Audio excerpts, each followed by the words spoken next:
How many times had I endured such cutting remarks? It seemed as though my worth was constantly questioned, my abilities scorned. I had entered into marriage with sincere affection, believing in the promise of happiness together. But as time wore on, that love faded into the ether. Instead, my husband's authoritative demeanor grew more pronounced with each passing day, burdening me even with the care of his own mother. I found myself teetering on the precipice of both physical and emotional exhaustion. If this trajectory persisted, I feared for my sanity. Yet in my darkest moment, an unexpected beacon of support emerged. My own mother-in-law, the very person whose care had become an additional weight on my shoulders. I'm happy to rewrite it for you. My name's Mary Wagner, and I'm 30 years old. After finishing university, I landed a job at a publishing company. However, I bid farewell to my career upon tying the knot, embracing the role of a full-time housewife. Friends often express their envy, assuming I must lead a charmed life. How fortunate you are to be a homemaker. Your husband must be quite successful, they remark. But the truth is, my married life lacks the joy they envision. In fact, it feels more akin to a descent into the depths of despair. The root cause of my unhappiness. My husband Jack. Our paths crossed in the workplace, and after 2 years of courtship, we exchanged vows. Jack, 3 years my senior, possessed a reserved demeanor, and we weren't exactly the epitome of affectionate partners. Nonetheless, I was drawn to his steadfast sense of self and mature demeanor. I envisioned a tranquil, content life together. That was my hope, at least. Once we exchanged vows, Jack's demeanor underwent a stark transformation. Frankly put, he adopted a patriarchal stance. I came to this realization mere days into our marriage. At Jack's behest, I embraced the role of a full-time homemaker, throwing myself into domestic duties from the onset of our union. On that particular evening, I diligently prepared dinner, eagerly awaiting Jack's return. He arrived home a tad after 7 p.m. Upon surveying the meal laid out before him, his voice erupted with dissatisfaction. "What's this?" he barked.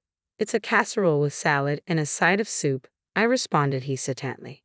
"Don't toy with me. If you're catering to your weary husband, it ought to be a lavish spread. Your past successes are no excuse.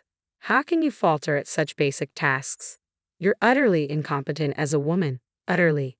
"You could have said that differently," I murmur, my troubled expression met with Jack's glare. Suddenly, he hurls the dish of salad to the floor. A startled scream escapes my lips. "What?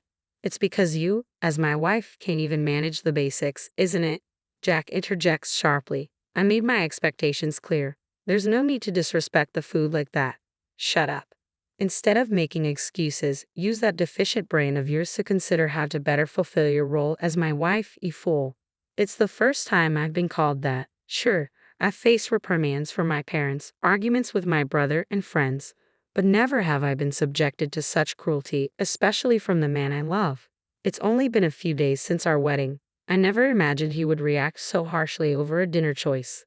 Nevertheless, as a housewife, I remain financially reliant on him. I can't risk defying my husband. As a newlywed, my utmost desire is to avoid upsetting him. Since that incident, I've been tiptoeing around him, careful not to trigger his anger. I meticulously ironed every piece of laundry, prepared the simplest of meals like loaded potato soup, and seasoned side dishes to perfection. Not a single hair must be left on the floor.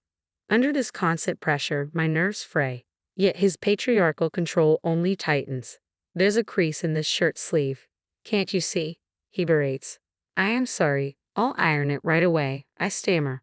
"I'm already running late for work." "You're always so slow," he complains. "I'll hurry," I assure him. "You won't have time. You're insufferable in the morning." "How much more do you want to upset me, you incompetent woman?" he snaps. "I'm sorry. Truly deeply sorry. I apologize, my voice trembling." Whenever I erred, I instinctively lowered my head in apology, a practice enforced by my husband. Depending on the gravity of my mistake, the depth of my contrition varied. Sometimes a mere bow would suffice for forgiveness, but for more serious transgressions, kneeling was required. And in moments of repeated mistakes, he would ominously present me with a completed divorce document. It's astonishing how quickly one can become accustomed to such treatment. After a year of enduring this cycle, I began to internalize a sense of utter worthlessness. Yet I couldn't bear the thought of divorce, especially in my current state of unemployment. I couldn't shatter my parents' joy over our marriage by admitting to such a failure, especially not after such a short time. The prospect of enduring perpetual reprimand from my husband filled me with despair for the future. As usual, I was in the midst of preparing dinner, anticipating his return. My daily ritual involved completing the meal by 7 p.m., ensuring it was ready for him to enjoy whenever he arrived. The moment the front door creaked open, I began setting the table. If I failed to finish before he sat down, it would inevitably lead to another round of apologies. Typically, my husband would take his seat in silence, but on this particular day, something felt different. As he loosened his tie, he initiated a conversation. "Mary, we're moving to my parents' house this weekend." I paused, puzzled. "Your parents' house? You mean your mother's place?" He nodded. "Yes, that's correct." "Have everything packed by then?" I couldn't help but inquire, "Why the sudden change, Jack? You've always been adamant about not returning to your parents' house." His icy stare silenced my probing, and after a momentary pause, he spoke. "My mother had a fall, and living independently has become too challenging for her." My concern surged. "We should go to her immediately. She's been in the hospital for a week. We'll move once she's discharged this weekend," he explained. "I understand now," I replied quietly. "But why the sudden change? You've always resisted returning to your parents' home." "Can you guess why?" he remarked with a chilling edge. "I can't deny the allure of potential inheritance," he confessed, his tone betraying a hint of satisfaction. "You see, my father was an ordinary man, but my mother's family is wealthy. She has a substantial amount of money." "What does that have to do with her current situation?" I questioned. His lips curled into a calculating smile. "If I play the devoted son during this ordeal, perhaps I'll be in line for a significant inheritance. If we, as a couple, rush to her side, I'm confident she'll be inclined to bestow the entire inheritance upon us." "Isn't that a bit disrespectful?" I dared to question. "Shut up. You're being supported by me, so just listen quietly," he retorted sharply. "I am sorry," I stammered, cowed by his outburst. The air was thick with tension as his words echoed in the room, leaving me feeling small and powerless. Instinctively, I offered my usual apology. With a triumphant air, he declared, "Listen, from now on, you'll be taking care of my mother. You'll work as a maid in my parents' house for the rest of your life." I faltered at his words. Is that what you mean?" I ventured to ask, but he cut me off sharply. "Don't argue. Who do you think is providing for your current lifestyle? It's all thanks to me, isn't it? Depending on how well you care for my mother, our inheritance could be affected. So don't neglect your duties. Understand?" Pressured to respond, I murmured softly, "Yes." His satisfaction evident, he flashed a smug smile before beginning his meal. Forcing me into the role of caregiver solely for the sake of his mother's inheritance, my husband doesn't regard me as his wife. To him, I'm merely a housemaid. Though I was aware of this truth, hearing it explicitly was a jolt to my senses. Yet I lacked the courage to challenge him. In a way, I felt as though I had been brainwashed, my own aspirations erased. The following day, following my husband's orders, I started packing our belongings. A week later, as directed by him, we relocated to my mother-in-law's residence, coinciding with her discharge from the hospital. On the day of her discharge, Jack didn't show up at the hospital, citing work obligations. Consequently, I was the one accompanying my mother-in-law home. During our journey back, she offered an apology. "Mary, I'm truly sorry. It's because of me that you're going through all of this. Don't worry about it. As a housewife, if I can lend you support while being at home, then nothing could be more important." I reassured her. "Thank you. But are you not bothered by how sudden this all is?" she inquired. "Well, the packing was a bit rushed, I suppose," I admitted. "I can imagine. Even I was taken aback by Jack's decision to move in with us. I wonder what prompted him to do this so abruptly." "Mary, have you heard anything?" she pressed. "No, I haven't heard anything," I replied softly. It wasn't surprising that my mother-in-law found the situation peculiar. Jack had always harbored a dislike for her, often expressing his grievances with remarks like, "She's a nuisance and I'd rather not be around her."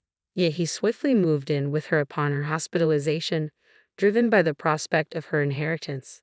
To be honest, I was startled by Jack's sudden change in behavior. However, I couldn't bring myself to disclose the truth to my mother-in-law. Striving to maintain composure, I concealed my inner turmoil. Thus began my life as a caregiver, navigating the unfamiliar responsibilities alongside the household chores in the spacious family home. Even amidst our return to his parents' residence, Jack's domineering demeanor remained unchanged, subjecting me to verbal abuse almost daily. In my mother-in-law's absence, there was no respite from the demands of housekeeping and caregiving, and my days were consumed with ceaseless activity from dawn till dusk. This routine persisted for about a month until one day, while I was attending to my mother-in-law's needs, she expressed her concern. "Mary, have you lost weight again?" "No, no, please don't worry about it, Mother," I reassured her. "Are you certain? I noticed the same thing when you first moved in. You seemed much more fatigued compared to when you were newlywed," she remarked. She was correct. Over the course of our year and a half of marriage, I had shed 15 pounds. It wasn't due to skipping meals, but rather a diminished appetite and a lack of leisurely dining time. My mother-in-law discerned the changes in me, ones that even Jack hadn't noticed. Simply that acknowledgement eased some of my loneliness. Wanting to alleviate her concerns, I mustered a smile. "Don't fret over me, Mother. Just sharing these conversations with you each day brings me joy. Mary, let's steer away from this gloomy talk. Shall I attend to your other hand, Mother?" I suggested, attempting to lighten the mood. "Oh yes, please," she responded. Just as I began to assist her, my phone abruptly rang. "It seems to be Jack," my mother-in-law observed, causing my body to stiffen. Jack insisted I answer his calls promptly. However, with a wet towel in hand, I couldn't respond immediately. Yet I knew any delay would provoke his anger. Utilizing my elbow, I managed to tap the answer button and switched the call to speaker. "Hello," I greeted hesitantly. Instantly, a barrage of angry shouts erupted from the other end of the line. "Hey, don't play games. Why did you answer immediately?" Jack demanded furiously. I'm sorry. I was a bit preoccupied," I stammered, bracing myself for his wrath. "What? A maid should answer on the first ring. But I was occupied and couldn't," I explained. "Didn't I always tell you not to talk back? You're so frustrating. Why are you so incapable?" Jack's voice seethed with anger. I'm sorry," I apologized meekly. "Are you ensuring the old lady is properly cared for? The inheritance hinges on your performance. Do you understand?" he pressed. Being humiliated in front of my mother-in-law filled me with shame. Jack continued to hurl insults, branding me incompetent and bothersome before abruptly ending the call. Following Jack's tirade, a weighty silence engulfed the room. It was my mother-in-law who broke it. "Mary, was that Jack? Does he always speak to you like that?" Yes, but it's my fault. I am incompetent," I admitted quietly. "What nonsense is that? You're such a kind and wonderful girl, Mary," she reassured me with sincerity. "Mom, I can't ignore this, Mary. It's time to take a stand." "Huh." My mother-in-law then proposed a plan. Following her lead, I gathered all of Jack's belongings and deposited them in the yard before locking the front door. Together, we awaited Jack's return. Several hours passed before we heard noises from the entrance. It was likely Jack, but the locked door remained impassable. Ignoring the intercom's persistent chimes, I followed my mother-in-law's instructions. Eventually, my phone began to ring. It was Jack. Switching the call to speaker, I answered, "Hello." He began shouting immediately, "Hey, stop playing games. Open the front door this instant." "I can't do that." "What? What do you mean?" "This is your mother's directive." Unable to grasp the situation, he continued to shout, "Stop messing around and open it now." In response, my mother-in-law's voice rang out, cold and resolute. "The one who's messing around here is you, you fool." "Mom, I always knew you were distant, but I never imagined you would treat your wife like this." "No, that's not. I sensed something was amiss when you suddenly moved in to exploit your wife and rely on inheritance. How could you lead such a disgraceful existence?" my mother-in-law admonished.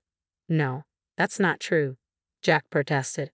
"What's not true? I have no intention of leaving you any inheritance. If you understand, get lost. This is my house. You will never be allowed back in." Flustered by my mother-in-law's accusations, Jack began pounding on the door. Through the phone, I could hear him pleading, "Please do something. I have an ally in my mother-in-law. I won't be manipulated any longer," I declared with resolve. Addressing Jack firmly over the phone, I stated, "I want a divorce. I can't continue with you any longer." "What? What are you saying?" he exclaimed in disbelief. "Enough. I refuse to remain married to a man like you any longer. I refuse to squander my life. I refuse to sacrifice my own happiness for yours, I declared resolutely. Dee, don't be ridiculous. You can't live without me, Jack protested. There's nothing I can't handle. No matter how difficult it may be, it's preferable to being with you. I will conquer any obstacle. I no longer require your presence in my life. I refuse to tolerate garbage like you, I retorted firmly. With that, I abruptly ended the call and blocked his number. His shouts could be heard from outside, eventually turning into cries of despair. My mother-in-law reported his disturbance to the authorities. Due to his disruptive behavior, he was escorted away by the police. Using the divorce papers he had previously provided, I initiated formal proceedings to end our marriage. Additionally, I pursued legal action against him for the mental and physical anguish he had caused me. With my mother-in-law's support as a witness, the legal proceedings progressed smoothly. After compensating me with a lump sum, Jack's savings were depleted. Furthermore, his employment was terminated by his company upon discovering his police record, relegating him to a lower position. Naturally, my mother-in-law declined to leave her inheritance to Jack. After consulting with a lawyer and honoring my mother-in-law's wish to entrust everything to me, it was agreed that she would transfer approximately $1 million to me annually. I continue to provide care for my mother-in-law in her home. It's the least I can do for her now.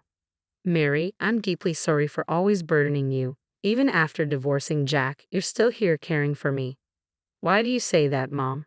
I should be the one thanking you. Truly, I feel blessed to have a daughter like you. The feeling is mutual. Let's continue to support each other, all right? My life alongside my mother-in-law is now filled with more joy than I could have imagined. I'll strive to do everything within my power for her until the end of her days.